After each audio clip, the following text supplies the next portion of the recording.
We're the start line for another Women's 8s race, and you're joining us for the Wargrave Challenge Cup Women's Club 8. You see Tyne Amateur Rowing Club at the top of your screen, Christiania Roklub Norway on the right-hand side of your screen with the blue blades.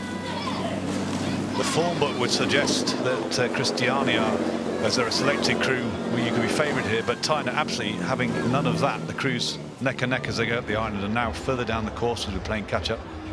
Just short of halfway, but only by about 20-30 metres or so. Very close still. Yeah, we saw Tyne Rowing Club have a great race yesterday, knocking out London Rowing Club. I was a bit annoyed about that because the boat was named after me for London Rowing Club, so we don't see the Jessica Eddy rowing down here, but we do see Tyne Rowing Club based up on the Tyne, the famous Tyne River in Newcastle, and they are doing an absolutely great job here. I'm going to call it a little bit bows ahead of this Christiania Row Club as they're coming through the remnant. I think they want it more, don't they? Take extra stroke or two a minute. And this is the tricky part of the course. Today it's a little bit bobbly. We've got some pleasure craft coming from down. It's quite breezy out there, and they're handling this really, really well. Well, both, I believe both clubs are on tidal water.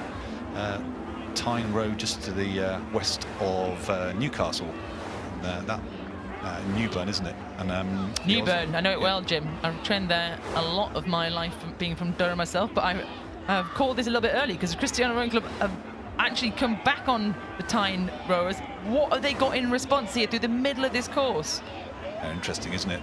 Just going past Upper Thames Rowing Club, moving towards Remenham, so maybe 2/3 of the way down the course now. They're just eking it out with each stroke, aren't they? They look a little bit longer, a little bit more efficient, levering that boat through. It's quite heavy conditions out there. We've got a strong headwind as well as a little bit of stream coming down the river. The river is flowing from the right to the left as you look at it, so quite heavy conditions.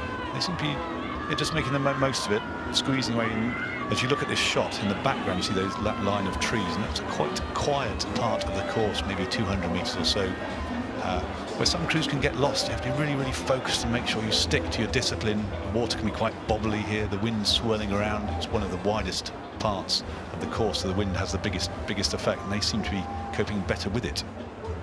A little bit of look across there, you can see the bow seat with the big CR on the back. Emilia Tamberplas, Nordic champion, under-19 Cox 4s. So this crew's actually got quite a lot of experience. As you look down their list, they've got lots of medals nationally and some of them even internationally, so don't be fooled by that. They've come across from Norway. We don't hear much women's sweep in Norway. I've never raced one myself. I've probably never seen a women's 8 from Norway, but they're an experienced crew.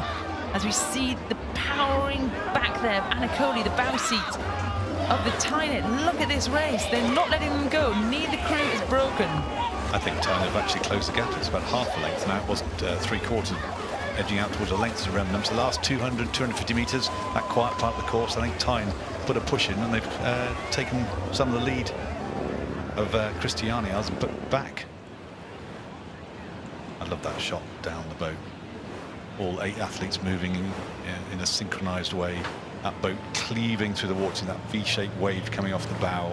And even though the water's bobbling around, the 8 is moving in that water. We saw an absolute shout from Nicole Lindstrom. She was shouting her crew to get down towards that finish line, but Tyne are responding. They're absolutely responding. Look at this. They've taken the rate. Oh, how many strokes per minute they do? A little look across. Emily Thompson in the cox seat. What have you got, Tyne? Have you got a response to this? Can you close this gap as they're coming roaring towards us? Yeah, Tyne are taking extra 1 or 2 strokes a minute rather than Christiania. They're 1 or 2 strokes. Look at the cox driving the athletes forward.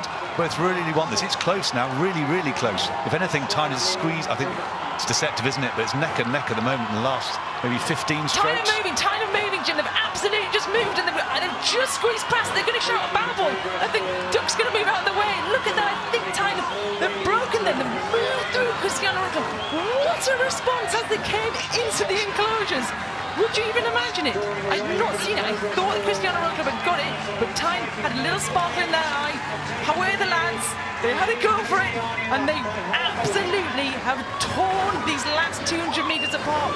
What a finish! They just wanted it more, didn't you? You can see the last 200 metres, they just had that extra gear. They went for it. They were right next to the bank. All the people applauded. You could hear the noise in the background. Wow, a great finish to that race. They can barely believe it. They're clapping their hands, and that is a win for Tyne Amateur Rowing Club in the Wargrave Challenge Cup over Christiania Roklub Norway. they wanted it. Look at what it meant to them. They're slapping their hands in the water. Some people are collapsing over their oars, and roars up to the heavens. They absolutely put it on the line today, and they're going to be going to the Saturday of Henley Royal Regatta.